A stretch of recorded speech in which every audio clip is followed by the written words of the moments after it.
Surat railway station ઉપર મુસાફરોને પીરસતા ખાણીપીણીના સામાનની ગુણવત્તા અને હાઇજીનને લઈને સવાલો ઊભા થયા છે। કિચન હાઇજીનના સહિતના નિયમોમાં કથિત ઉલ્લંઘન બદલ પશ્ચિમ રેલવે દ્વારા 3 થી વધુ કેટરિંગ સ્ટોલ સીલ કરવામાં આવ્યા છે। સુરત રેલવે સ્ટેશન ઉપર કેટરિંગ સ્ટોલમાં સ્ટાફ દ્વારા ગ્લોવ્સ અને કેપ વગર ફૂડ હેન્ડલિંગ તેમજ પ્લેટફોર્મ આસપાસ ગંદકી સહિતના નિયમોના ઉલ્લંઘનને લઈને કાર્યવાહી કરવામાં આવી છે। બેદરકારી સામે આવતા પશ્ચિમ રેલવે દ્વારા 3 થી વધુ કેટરિંગ સ્ટોલ સીલ કરાયા હોવાનું સામે આવ્યું છે। બીજી તરફ ZRUCCના પૂર્વ સભ્ય કલ્પેશ બારોટે ટ્રેનમાં મુસાફરી કરતા લોકોને હલકી ગુણવત્તાનું પાણી પીરસવામાં આવતું હોવાનો આક્ષેપ કર્યો। તેમણે RPF અને GRPની મિલીભગતથી આખું પાણી વેચાતું હોવાનો પણ આરોપ લગાવ્યો છે।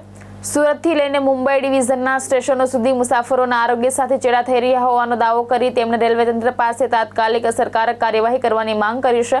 જો કે આક્ષેપોની સત્તાવાર પુષ્ટિ થવાની બાકી છે।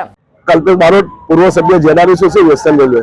અમે રેલવેના અધિકારીઓને શું રજૂઆત માટે પરિપત્ર તમે જાહેર કર્યો કે ભાઈ આ ધ્યાન રાખવું જોઈએ? હું રેલવે બોર્ડનો સભ્ય હતો ત્યારે પણ લાગતા વળગતા વિભાગોમાં મુસાફરોના હિત માટે રજૂઆત કરતો હતો અને આજે પૂર્વ સભ્ય તરીકે પણ જ્યાં રજૂઆત કરવા જોઈએ ત્યાં રજૂઆત કરું છું। આજે સુરત રેલવે સ્ટેશન ખાતે મુંબઈ ડિવિઝન અધિકારી તેમજ સુરત CMIની ટીમ બનાવી પ્લેટફોર્મ ખાતે ચેકિંગ કરવામાં આવ્યું હતું, જેમાં 4 થી વધારે સ્ટોલમાં ખાદ્ય પદાર્થ વાસી હતા અને ખૂબ જ ગંદકીઓને કારણે તે કેન્ટીનને સીલ મારવામાં આવ્યું છે। ત્યારે હું અધિકારીને અભિનંદન આપીશ, પરંતુ ખાસ એમનું ધ્યાન પણ દોરીશ કે જે રીતે આજે આપણે કાર્યવાહી કરી છે એ જ રીતે આપણા ડિવિઝનમાં આવતા તમામ સ્ટેશન હોય ત્યાં પણ આપણે દ્વારા ચેકિંગ કરવામાં આવે। જે સ્ટોલ પર ગંદકી ખાદ્ય પદાર્થ વાસી હોય એને તાકીદે સીલ મારવો, એને દંડ કરવો તો એને ખબર પડે। બીજું કે રેલવે પ્રશાસન દ્વારા મુસાફરોને ધ્યાનમાં રાખીને રેલનું પાણી ચાલુ કરવામાં આવ્યું છે, પરંતુ પાણીના માફિયાઓ પોતાના અંગત ફાયદા ખાતે GRP અને RPFને હપ્તા આપીને હલકી કક્ષાનું પાણી ટ્રેનોમાં સુરત ખાતે ચલાવે છે।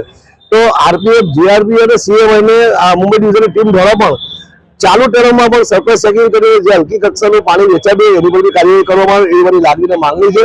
અને સુરત એક મિની ભારત છે, એટલે લાખોની સંખ્યામાં મુસાફરો પોતાના વતન હજારો કિલોમીટર જતા હોય ત્યારે હલકી કક્ષાનું ગુણવત્તાનું પાણી પીને પોતાનું શરીર બગાડતા હોય છે। ઘણી વખત પેસેન્જરો ટ્રેનમાં બીમાર પડતા હોય છે, ટ્રેનમાં કોઈ સુવિધા હોતી નથી, એને કારણે મુસાફરો જાન ગુમાવવાનો વારો આવે છે। ત્યારે આ જ રીતે રેલવે પ્રશાસન દ્વારા એક ટીમ બનાવી ચાલુ ટ્રેનોમાં ચેકિંગ કરવામાં આવે કે એમાં જે ખાદ્ય પદાર્થ વેચાય છે તે તાજું છે કે વાસી છે, પાણી કઈ કક્ષાનું છે, જે રેલવેના નિયમ જે પ્રમાણે પાણી છે, આવી પણ એક ટીમ બનાવીને રેલવે દ્વારા તપાસ કરવામાં આવે તો મુસાફરોના આરોગ્યને ચેડા થતા અટકશે એવી મારી લાગણીને માંગણી છે। ભાવેશ ઉપાધ્યાય, દ્રષ્ટિકોણ ન્યૂઝ, સુરત।